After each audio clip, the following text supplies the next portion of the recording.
Assalamualaikum warahmatullahi wabarakatuh. Saya Ana Safra Putri dengan NPM 007 dari kelas A Fakultas Pertanian jurusan Agribisnis. Di sini saya akan menjelaskan tentang kebijakan inovasi teknologi untuk pengelolaan lahan suboptimal berkelanjutan.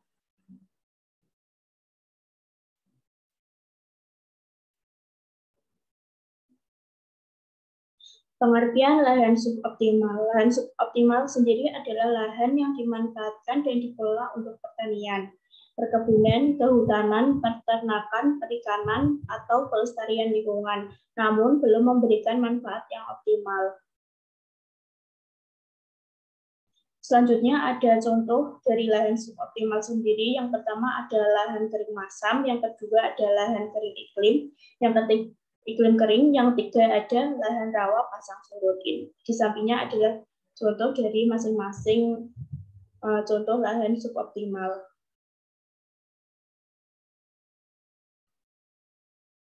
Potensi lahan-lahan suboptimal di Indonesia.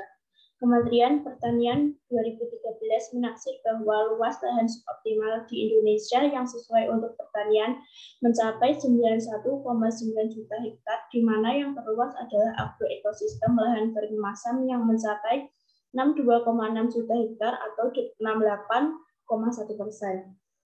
Selanjutnya, agroekosistem rawa pasang surut seluas 9,3 juta hektar atau 10,1%.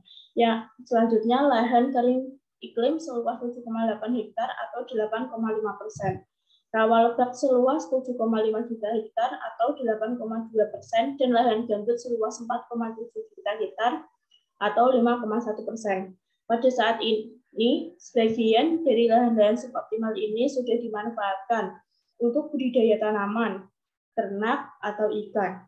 Ada juga beberapa contoh keberhasilan dalam pengelolaan lahan suboptimal di Indonesia. Namun, secara umum masih produktivitasnya yang relatif rendah. Syarat untuk keberhasilan proses difusi teknologi. Yang pertama ada teknologi yang dikembangkan secara teknis relevan dengan kebutuhan pengguna. Yang kedua ada teknologi yang ditawarkan harus sepadan dengan kapasitas absorpsi. Yang ketiga ada teknologi yang ditawarkan mampu bersaing dengan teknologi serupa. Yang keempat ada aplikasi teknologi yang ditawarkan akan lebih menguntungkan dibandingkan dengan praktis bisnis yang saat ini dilakukan.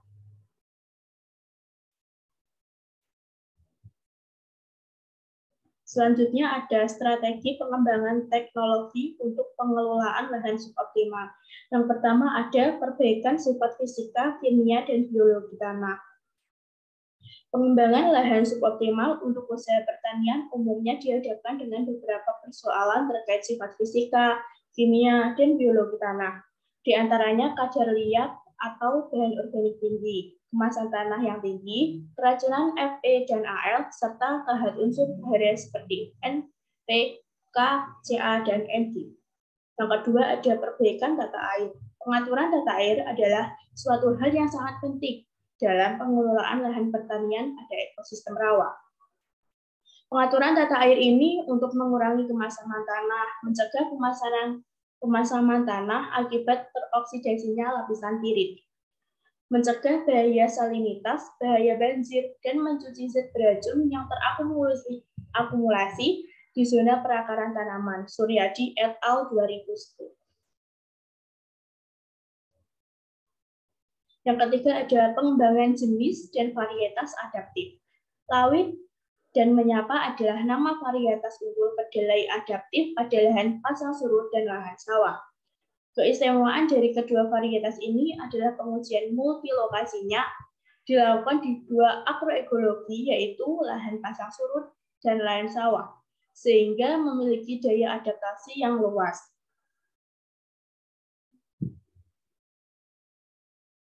Selanjutnya ada tantangan pengelolaan lahan suboptimal. Yang pertama ada adanya permasalahan non-fisik. Permasalahan non-fisik ini meliputi rendahnya minat dan kemampuan entrepreneurship petani, lemahnya sistem kelembagaan untuk memfasilitasi dan melindungi usaha tani masyarakat, dan juga aplikasi teknologi yang rendah, terutama karena terkendala oleh kapasitas finansial petani yang tidak memadai.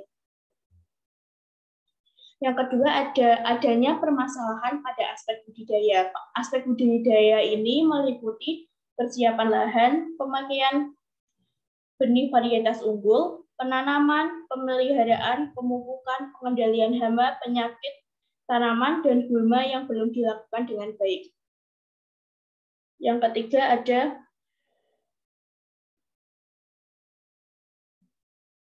aksesibilitas yang rendah akibat prasarana transportasi yang belum tersedia atau dalam kondisi buruk. Terbatasnya aksesibilitas menyebabkan biaya angkut hasil produksi maupun sarana produksi relatif mahal. Yang keempat, ada keterbatasan tenaga kerja. Karena pada umumnya kepadatan penduduk yang bermukim di lahan suboptimal sangat rendah. Akibatnya, pendapatan penduduk dari pengusahaan komoditi pangan rendah. Selanjutnya ada menyeimbangkan kepentingan ekonomi dan ekologi. Lahan suboptimal membutuhkan lebih banyak intervensi teknologi agar dapat dijadikan lahan pertanian yang produktif. Upaya ini mahal secara ekonomi, sering juga beresiko tinggi bagi lingkungan. Mudah untuk dipahami bahwa tidak seluruh bentang lahan suboptimal dapat dan perlu dimanfaatkan untuk kepentingan ekonomi. Dengan demikian, maka tidak semua jengkal lahan suboptimal harus digunakan sebagai lahan produksi. Sebagian perlu tetap diperuntukkan bagi kepentingan konservasi. Nah, untuk memenuhi kebutuhan lahan sektor pertanian ini dan mempertimbangkan kondisi sumbernya lahan di Indonesia, maka ekstensifikasi lahan pertanian akan merambah ke lahan-lahan suboptimal. Dengan menghadapi desakan ini, maka Indonesia tidak serta-merta semua lahan suboptimal yang masih belum dimanfaatkan dibuka untuk kepentingan lahan produksi pertanian. Pembangunan pertanian Indonesia harus dirancang agar dapat berkelanjutan. Oleh sebab itu, perlu dijaga keseimbangan pengelolaan lahan antara untuk kepentingan pertanian, ekonomi dengan kepentingan konservasi ekologi.